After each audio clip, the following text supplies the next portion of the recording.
ወዳጄ ዛሬ ላይ አርሰናል ሲከላከል አርሰናል በሩን ዘግቶ ጎል አስቆጥሮ ስኬታማ ሲሆን ሻምፒየንስ ሊግ ላይ እስከ ዋንጫው ያለውን ጉዞ ጠቅላላ ሳይሸነፍ 90 ደቂቃ ሳይሸነፍ የወጣበትን ጊዜያት በሙሉ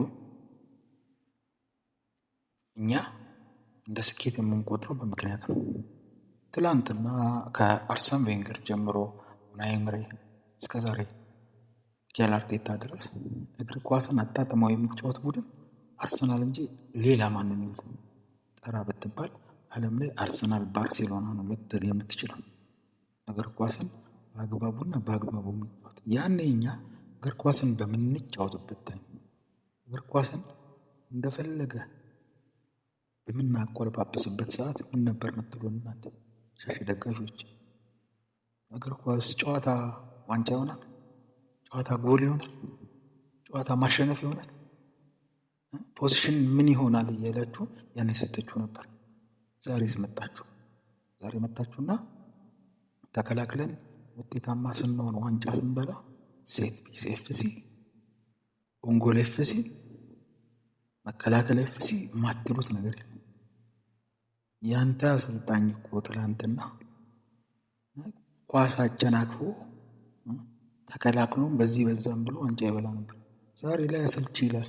እሱ እድሜው አልፎ ኳስ ማየት በሚፈልግበት ታይም ላይ አሌክስ ፈርጉሰን እድሜው አለፈና ጨዋታ እያየ መዝናናት በሚፈልግበት ታይም ላይ እኛ ደግሞ ተከላክለን ስኬታማ ስንሆን እሱን የማዝናናት ስራ የእኛ አደረገው። እኛ ማንንም የማዝናናት ኃላፊነት የለም።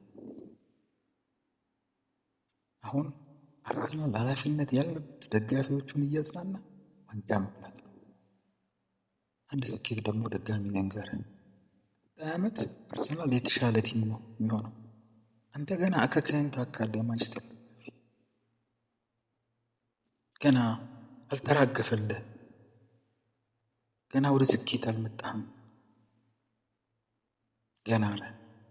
እኛ እዚህ ፕሮሰስ ላይ ለመድረስ ብዙ አስለቅሰናል፣ አልቅሰናል። አሰልጣኞች አልቅሷል፣ ተጫዋቾች አልቅሷል፣ ባለሀብቶች አልቅሷል። ዛሬ ላይ ግን የመጨረሻውን ሳቅ እየሳቅን ያለው ነው እኛ ነን። ስለ ኳስ ለእኛ ለማስረዳት የምትሞክሩ የማንቸስተር ደጋፊዎች እናንተ ዘርጭ ኳስ በምትጫወቱ ሰዓት እኛ ኳስን አጣጥመን ልክ የፍቅር ታሪክ ነው የሚመስለው። የሮሚዮና የጁሊየት ታሪክ፣ የበዛብህና የሰብለ ወንጌል ታሪክ የሚመስል ኳስ ነበር የምንጫወተው።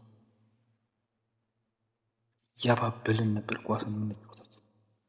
ዛሬ ግን ዓለም ያ ስለማያስኬድ ዓለም እንደሚፈልገው ተጫወተን ዋንጫ በላን። ኔክስት ይር ደግሞ ምን አይነት አጫወት እንደምንጫወት ሳይንሳዊ አሰልጣኝ ስላለን የምናየው ይሆናል። ምናልባት እኛ እየሞከርነው የነበረውና ስኬታማ የሆንበትን አጫወት ይዛችሁ ትመጡ ይሆናል እናንተ። ያኔ ያው ጀግናችን ልትሉ ትችላላችሁ። ምላሳችሁ አይሞትም፣ ሁሉ ነገራችሁ ግን ሞቷል።